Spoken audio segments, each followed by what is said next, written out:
It takes a man of a certain age to remember that every racing car that makes us fizz today usually has a grandparent that was pounding around a racetrack somewhere in the distant past. This little group features some of the best from the 60s and 70s and later, yet the names are familiar. BMW, Alfa Romeo, Nissan Skyline. When it's in the blood, it's in the blood. Long before the BMW M3, for example, there was the 2002 Turbo.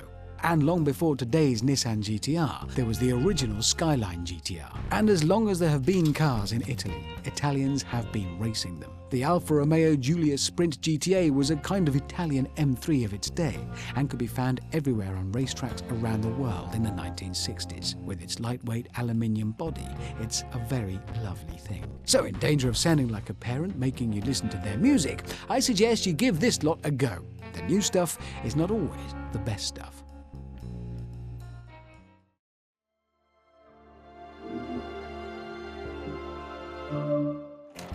GT this and GT that. Everything is a GT these days. Only they're not. GT, it stands for Grand Tourer, or it did.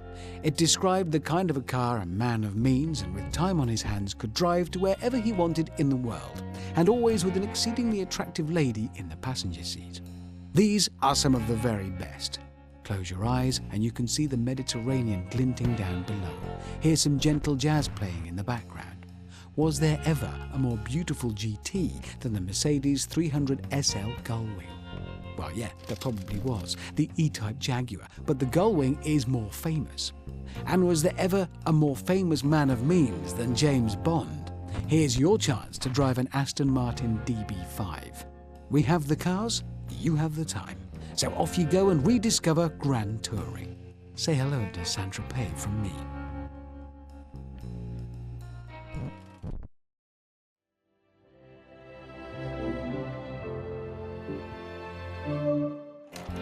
Everything is an icon these days. Phones, fridges, football players, but these cars really are.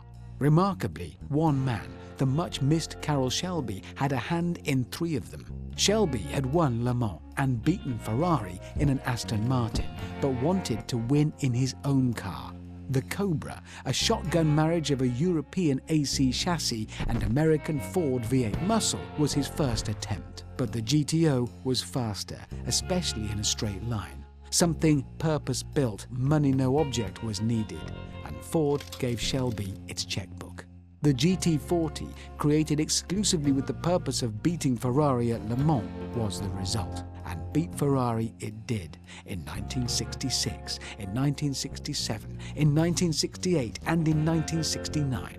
Ferrari had won the previous 6 races. It hasn't won at Le Mans since.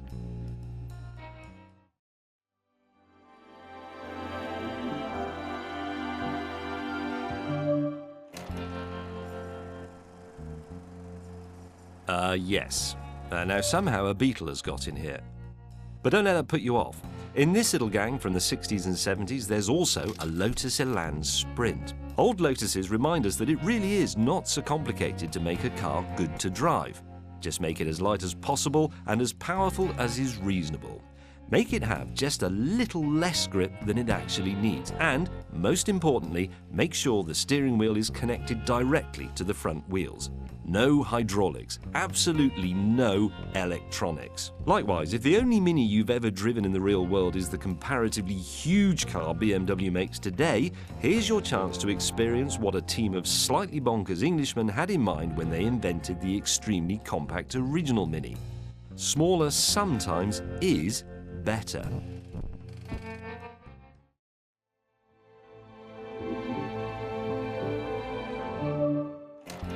Dust off your work shirt, pull on some aviators, call up your girl. Time to go racing in the street. Here, in all their late 60s glory, are the icons of the American muscle car era. There's nothing not to like about cars like these. So what story are you going to write today, and where to start?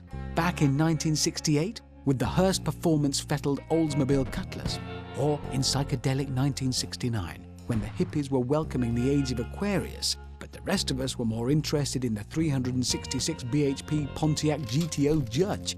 By 1970, the muscle car era was drawing to a close. Time for one last hurrah in the minds of muscle car engineers, hence the 454 cubic inches V8 in the Chevelle SS. Before you reach for your calculator app, yep, that's 7.4 litres. So what are you waiting for? Just pretend it's Friday and the bell's just rung.